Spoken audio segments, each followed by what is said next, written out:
you all achievers, welcome to my channel Vatsalya. I am Advocate Apurva Vats. Please subscribe to my channel. Do not forget to press this bell icon to stay notified when we upload a new video. And today we are discussing the AIBE question paper, AIBE 15 question paper. तो यहाँ पे हमारे पास है question paper और ये है हमारे पास ए set code ए, जिसके अंदर हम क्वेश्चन पेपर्स के आंसर्स डिस्कस करेंगे। और आप लोगों को तो पता ही है कि AIBE 15 का एग्ज़ाम बहुत ही इजी आया है, बिल्कुल भी डिफ़िकल्ट नहीं था। तो लेट्स डिस्कस। यहाँ पे हमारे candidate name, roll number and enrolment number था। उसके बाद यहाँ पे रूल्स एंड रेगुलेशंस थे, इम्पॉर्टेंट इंस्ट्रक्शंस थी। उसके बाद let's get into the video. और हम लोगों को पता है कि हमारे को एटलीस्ट 40 मार्क्स चाहिए AIB को क्लियर करने के लिए। तो जिस हिसाब से एग्ज़ाम था, बहुत ही इजी एग्ज़ाम था, 40 मार्क्स कोई भी इसमें स्कोर कर सकता था। फिर भी हम आंसर जो है वो डिस्कस करेंगे और देखेंगे कि कौन से क्वेश्चन का कौन सा ऑप्शन सही था। तो सबसे पहले मेरे पास सेट ए है, तो मतलब नंबर वाइज क्वेश्चन हम अटेम्प्ट करेंगे, लेकिन हो सकता है कि code B, code C and code D में आपका डिफरेंस हो। मतलब क्वेश्चन सारे यही होंगे, लेकिन बस उनकी मतलब उनकी प्लेस आगे पीछे हो सकती है। हो सकता है जो वन है वो दूसरे का मतलब 20s में आ रहा हो, लेकिन क्वेश्चंस यही हैं सारे। तो सबसे पहला है, Section 66A of Information Technology Act was held unconstitutional in the case of। इसका आंसर है, 4 ऑप्शन है, justice KS Puttaswamy versus union of India, MP Sharma versus Satish Chandra, Shreya Singhal versus union of India and Gagan Harsh Sharma versus the state of Maharashtra. इसका answer है Shreya Singhal versus union of India. इसका सही answer है सी। तो यहां मैं लिख देती हूं, इसका सही आंसर है सी। सेकेंड क्वेश्चन है, a teacher is not a workman with in the purview of industrial dispute act held in the case of. ये कौन से केस में हुआ था? इसका थोड़ा सा डाउट है, क्योंकि बहुत सारे केसेस में, मतलब ये कोई लैंडमार्क जजमेंट नहीं है, बहुत सारे इंडस्ट्रियल केसेस में ऐसा बोला गया था कि जो टीचर है वो वर्कमैन नहीं है with in the purview of industrial dispute act. तो यहाँ पे मेरे हिसाब से सी बनता है, A Sundar Ambal versus government of Goa. Third question है, according to factories act child मतलब क्या होता है? 4 ऑप्शन थे, जिसने 15 साल कंप्लीट नहीं किया, जिसने 14 साल कंप्लीट नहीं किया, जिसने 18 साल कंप्लीट नहीं किया, जिसने 16 ईयर्स कंप्लीट नहीं किए। तो इसका आंसर है ए, जिसने 15 साल अभी तक कंप्लीट नहीं किए हैं वो चाइल्ड है with in the purview of factories act. उसके बाद फोर्थ क्वेश्चन जो है वो है, मैं थोड़ा सा इंक्रीज कर देती हूँ ताकि आपको आसानी से नजर आए। जो हमारा फोर्थ क्वेश्चन है वो है, the UNCITRAL model law and rules do not become a part of arbitration act so as to become an aid to constitute the provisions of the act held in the case of. इसका answer है सही A, union of India versus east coast boat builders and engineers limited. Fifth जो है, according to section 74A of the arbitration conciliation act an arbitration agreement is in writing if it is contained in ABC। अब आप देखेंगे, मैंने आपको एक trick बताई थी पिछले वीडियो में कि जहां पे भी ऑल ऑफ द अबव आएगा, हमारे को ऑल ऑफ द अबव में ही जाना है। तो अगर हम इसका आंसर देखें फिफ्थ का, इसका आंसर सही है D, all of the above is the right answer. तो अब आप इस क्वेश्चन पेपर के थ्रू भी देख सकते हैं, जो मैंने ट्रिक्स बताई थी वो बिल्कुल ही वैलिड और ऑथेंटिक ट्रिक्स थी। इसका आंसर है ऑल ऑफ द अबव, और इस क्वेश्चन पेपर में जितनी बार भी ऑल ऑफ द अबव आएंगे, सारे ऑल ऑफ द अबव ही ठीक हैं। आगे बढ़ते हैं। 7th क्वेश्चन है, जो नॉर्मल सेक्शंस पूछे हुए हैं उसका मैं सिर्फ आपको आंसर बताऊंगी, क्योंकि डायरेक्ट सेक्शंस पूछे हुए हैं, इसमें हमारे को बहुत कुछ सर्च करने की जरूरत नहीं थी। तो इसका आंसर है सी। आप क्वेश्चन देख लीजिएगा, A intentionally and falsely leads to be believe that certain land belongs to A. तो आंसर है इसका 115 सेक्शन सी। 8th पे चलते हैं। अब देखिए इसमें भी वही है, द आर्बिट्रेशन एक्ट 1996 रिपील्स 3 एक्ट दिए हुए हैं और चौथा है ऑल ऑफ द अबव। और इसका सही आंसर है ऑल ऑफ द अबव। इन सारे एक्ट्स को रिपील करके आर्बिट्रेशन एक्ट 1996 आया था। तो अब देखिए इसका भी ऑप्शन है all of the above. 9th पे चलते हैं। 9th पे डायरेक्ट सेक्शन पूछा हुआ है, डायरेक्ट चैप्टर पूछा हुआ है और इसका आंसर है प्ली बार्गेनिंग का चैप्टर है section 256A to 256L chapter 21A। तो इसका सही आंसर है डी, प्ली बार्गेनिंग। उसके बाद है 10th भी बहुत इजी पूछा हुआ है, डायरेक्ट पूछा हुआ है, सिक्योरिटी फॉर गुड बिहेवियर कौन से सेक्शन में डील करता है? From habitual offenders is dealt under section 110 of CRPC। तो answer is B, option B is the correct answer. उसके बाद चलते हैं नेक्स्ट पर। यहां पर है 11th है। यहाँ पे कॉन्ट्रैक्ट का पूछा हुआ है क्वेश्चन। कॉन्ट्रैक्ट में पूछा हुआ है कि अगर आप मतलब XYZ जॉइंटली प्रॉमिस किया है A को कि वो 50,000 रुपए पे करेंगे, तो X और Y अनट्रेसेबल हो जाते हैं कि तो क्या A जो है वो पूरा की पूरा पैसा Z से ले सकता है? तो हाँ, A can under section 43 para 1। ये कॉन्ट्रैक्ट का है और इसका है आंसर A। ओके, उसके बाद चलते हैं 12th। ये भी कॉन्ट्रैक्ट का है।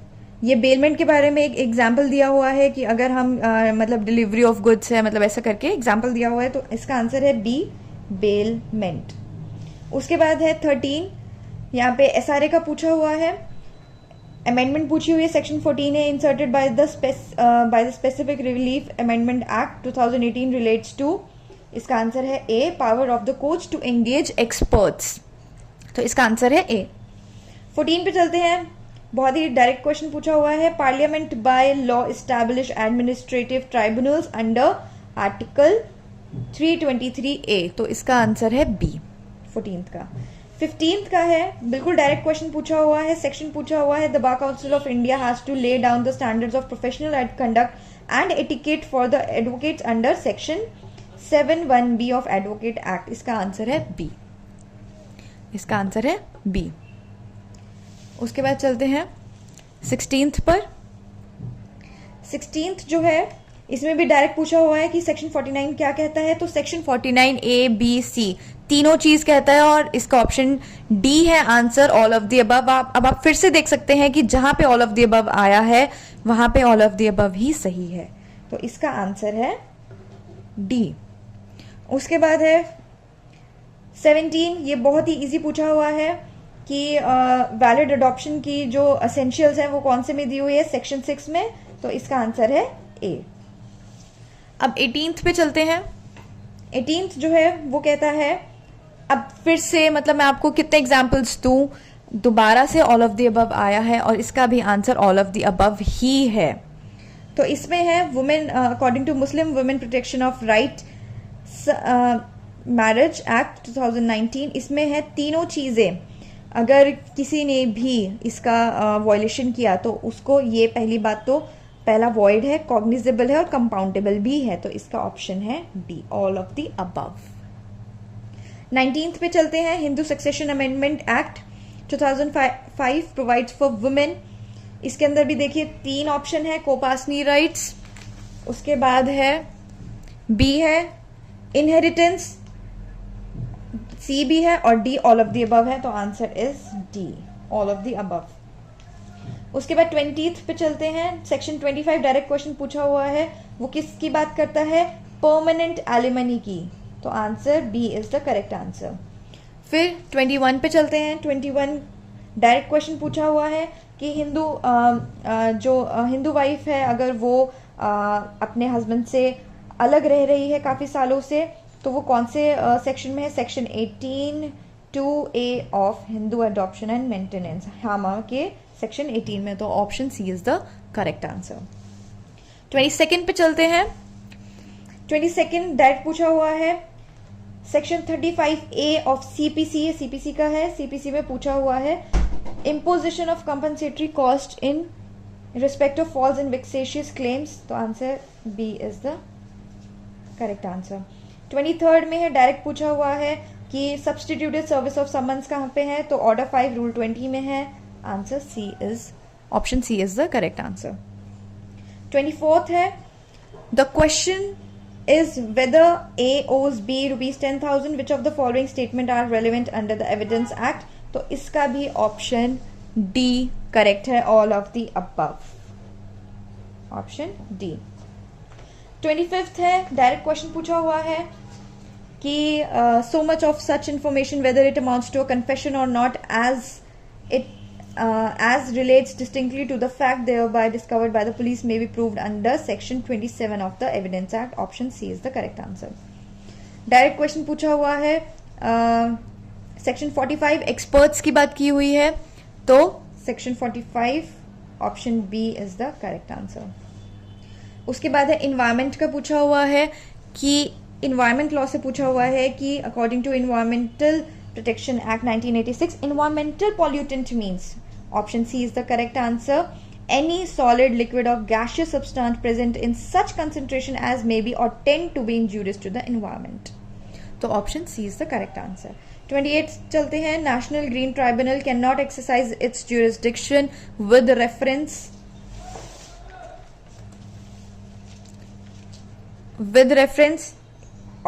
Option D. यहाँ पे देखिए, यहाँ पे लिखा हुआ है बोथ ए एंड बी, मतलब वाइल्ड लाइफ प्रोटेक्शन एक्ट और scheduled tribes and other traditional forest dwellers recognition of forest rights act 2006. तो both A and B is the correct answer and D is the correct option. उसके बाद है यहाँ पर देखिए, ये बात करता है हमारी IT एक्ट की, इंफॉर्मेशन टेक्नोलॉजी एक्ट की.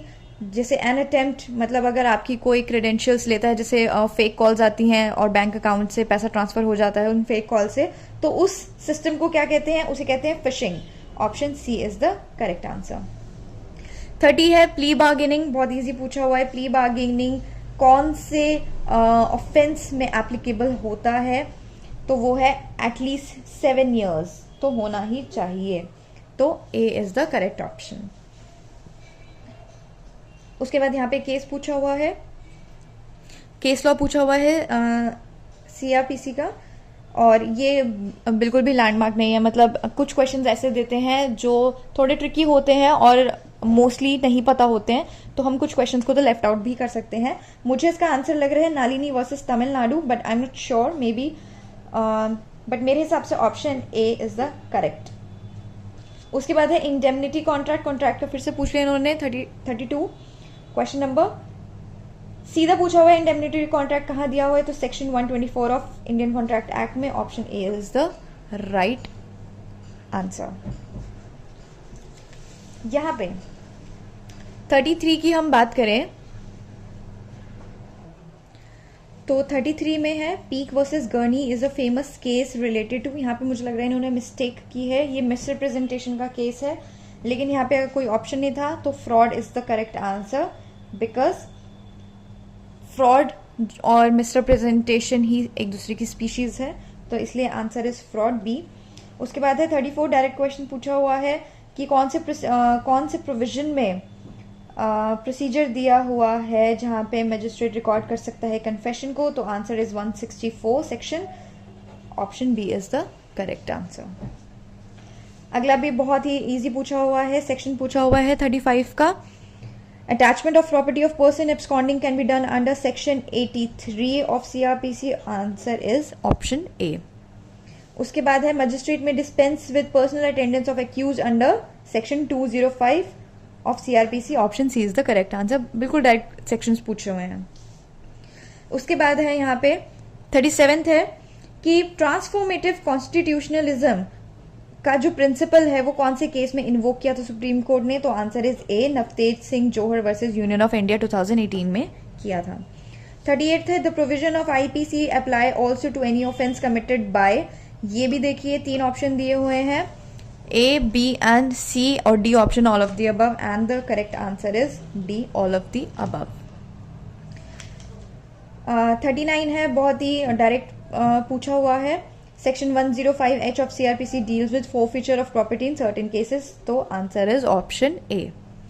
उसके बाद है 40th का है. यहाँ पे आपको पता होगा कि यहाँ पे मिस्टेक हुई थी, टाइपिंग मिस्टेक हुई थी. यहाँ पे सेक्शन 469 की जगह सेक्शन 468 आना था, लेकिन वहाँ पे आपके जो इन्विजिलेटर होंगे उन्होंने आके डिस्कस किया होगा, तो उन्होंने कहा था जो भी क्लोज आंसर होगा उसे टिक कर दीजिएगा। तो आंसर 469 मतलब option B is the correct answer. ये थोड़ा टाइपिंग मिस्टेक था, अदरवाइज यही था इसका आंसर। 468 ऑफ सीआरपीसी था। फिर है यहाँ पे डिग्री होल्डर के बारे में पूछा हुआ, इसकी डेफिनेशन पूछी हुई है। A option is the correct answer. उसकी ए ऑप्शन की डेफिनेशन जो है वो बिल्कुल करेक्ट है।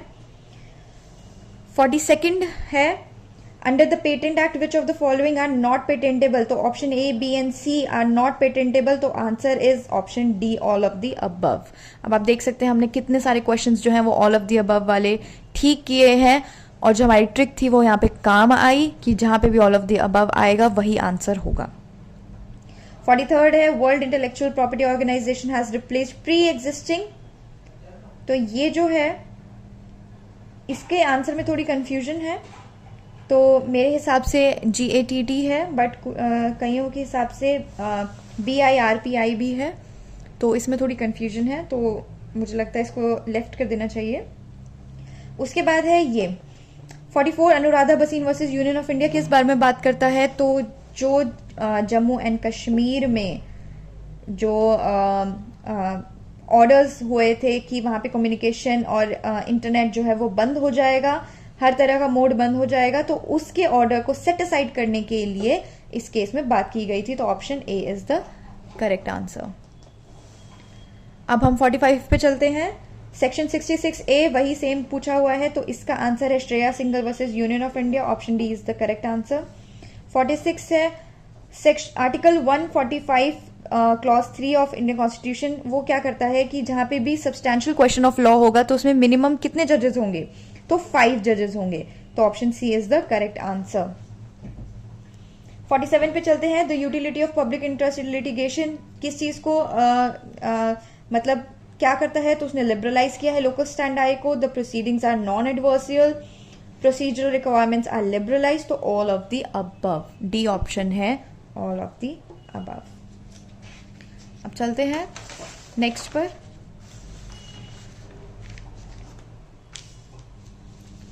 यहाँ पे बहुत बड़ी एक्सप्लेनेशन है, तो मैं इसको पूरा रेड आउट नहीं करूंगी, मैं बस आपको बता देती हूँ कि यहाँ पे जो इसका आंसर है वो है मेरे हिसाब से DC Wadhwa versus state of Bihar, तो option B is the correct answer. आप सेट का 48 नंबर क्वेश्चन देख सकते हैं। अब जो 49 है ये भी बहुत बड़ी एक्सप्लेनेशन है, तो I am not gonna read it क्योंकि वीडियो बहुत ज्यादा लंबी हो जाएगी। इसका जो आंसर है वो है Janata Dal versus HS Chaudhary. Question 49 की बात कर रही हूं मैं। इसका आंसर है जनता दल वर्सेस HS चौधरी, तो option D is the correct answer. फिर है definition of money under GST law does not include currency held for numismatic value, option B is the correct answer. उसके बाद है 51, article 279A GST council is constituted by the president, answer option C is the correct answer। उसके बाद है 52, direct पूछा हुआ है definition of contract किस में दी हुई है, तो सेक्शन 2H में दी हुई है, option B is the correct answer. उसके बाद है वॉलंटरीली थ्रोइंग और attempting to throw acid is an offence punishable under section 326B of IPC, option A is the correct answer. 54 पे चलते हैं। A is at work with a hatchet, the head flies off and kills a man who is standing by. Here, if there was no want of proper caution on the part of A, his act is an offense of culpable homicide. B is the correct answer. 55 पे चलते हैं। 55 बहुत बड़ी explanation है, इसका answer है B, section 192 of IPC। 56 पे चलते हैं। India that is Bharat shall be a quasi federal, अपनी क्या है, क्वाज़ाई फेडरल स्टेट है। 57 पे है MC Mehta versus union of India Shriram fertilisers में जो है इसका ऑप्शन ए है कि वहां पे स्ट्रिक्ट लाइबिलिटी बताई गई थी, और मतलब प्रिंसिपल ऑफ स्ट्रिक्ट लाइबिलिटी को वहां यहाँ पे इम्पोज किया गया था। उसके बाद चलते हैं 58 पर। 58 है under section 70 of Indian contract act, वो किसकी बात करता है, क्वांटम मेरिट की, option C is the correct answer. Agreement की डेफिनेशन यहाँ पूछी हुई है। एग्रीमेंट की डेफिनेशन है अ प्रॉमिस और a set of promises forming consideration to each other, then option A is the correct answer. 60 की बात करें तो 60 में फिर वही है, 3 ऑप्शंस दिए हुए हैं, D all of the above, तो answer is D all of the above. 61 है, यहाँ पर है temporary occupation of waste and और एरेबल लैंड प्रोसीजर, ये कौन से सेक्शन में दिया हुआ है? Section 35 of land acquisition act, option C is the correct answer. यहाँ पे डायरेक्ट ऑर्डर पूछा हुआ है, इंडिजेंट सूट्स बाय इंडिजेंट, कौन सा ऑर्डर में है? Order 33 of CPC, option B is the correct answer. उसके बाद रेस्ट जस्टिस पूछा हुआ है तो वो ऑप्शन 6 में है एविडेंस के, option A is the correct answer.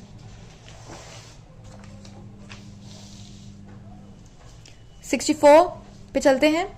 64 में पूछा हुआ है एडवोकेट्स एक्ट के बारे में पूछा हुआ है, डायरेक्ट सेक्शन पूछा हुआ है, तो यहाँ पे जो स्टैंडर्ड्स लेड डाउन किए गए हैं वो सेक्शन 7 में किए गए हैं, option A is the correct answer.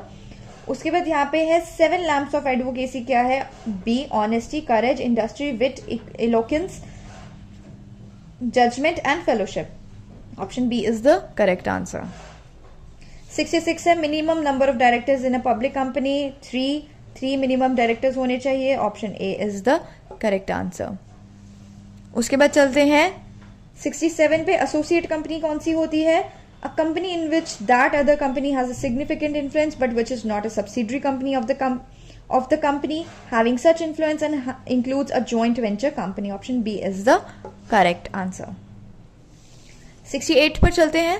68 हमसे पूछता है कि पैसिव यूथनेशिया को कौन से केस में डिस्कस किया गया था? तो Aruna Ramchandra Shanbaug versus union of India, option A is the correct answer. 69 पे चलते हैं। आर्टिकल 310 ऑफ कॉन्स्टिट्यूशन किस बारे में बात करता है? Doctrine of pleasure with reference to civil servant, option D is the correct answer. 70 पे चलते हैं। डायरेक्ट पूछा हुआ है right to know the antecedents of the candidates in the election flows from article 19(1)(a), option A is the correct answer. 71 बात करता है preamble of the constitution में लिबर्टी के आगे कौन से वर्ड्स लगते हैं? Liberty of thought, expression, belief, faith and worship, option B is the correct answer. 72 पे चलते हैं। इनकम टैक्स के अकॉर्डिंग जीरो कूपन बॉन्ड किसे कहते हैं? तो यहाँ पे 3 ऑप्शन दिए हुए हैं, A, B and C, D all of the above, तो so the answer is D all of the above. 73 है provisions relating to GST are inserted, कौन से कॉन्स्टिट्यूशनल अमेंडमेंट में इंसर्ट किए गए थे? 101, तो option A is the correct answer. 74 है कि A is accused of waging war, यहाँ पे काफी बड़ी एक्सप्लेनेशन दी हुई है, बट क्वेश्चन नंबर 74 का आंसर है section 6, then B is the correct answer. उसके बाद 75 पे चलते हैं। सेक्शन 110 एविडेंस एक्ट किस चीज की बात करता है? तो वो burden of proof as to ownership की बात करता है, option C is the correct answer. 76 question number है। Section 113A of evidence act किस चीज की बात करता है? तो कौन से प्रिजम्पशन की बात करता है वो? Presumption as to abetment of suicide by a married women, option D is the correct answer. उसके बाद है 77 है in which of the following case offence of sedition was in the issue, 3 cases दिए हुए हैं और ऑप्शन डी है all of the above, तो of course option D is the correct answer, all of the above. 78 जो है यहाँ पे पूछा हुआ है डेलिब्रेट एंड मलिशियस एक्ट्स जो है वो कौन से ऑफेंस है वो कौन से सेक्शन में है? तो section 295A, option B is the correct answer. 79 है 29 ऑफ CRPC किस चीज की बात करता है? Sentence of death, imprisonment for life, imprisonment for a term exceeding 7 years, तो D all of the above है, हमारा आंसर है डी। 80 है यहाँ पे सीपीसी में सूट्स बाय एन एलियन कौन से सेक्शन में बात करते हैं? Section 83, answer D is the option D is the correct answer. 81 बात करता है कि ऑर्डर 21 रूल 46 किस चीज की बात करता है? तो वो गार्निशी ऑर्डर की बात करता है, option B is the correct answer. 82 है section 88 read with order 35 of the CPC किस चीज की बात करता है? इंटरप्लीडर सूट की बात करता है, option A is the correct answer.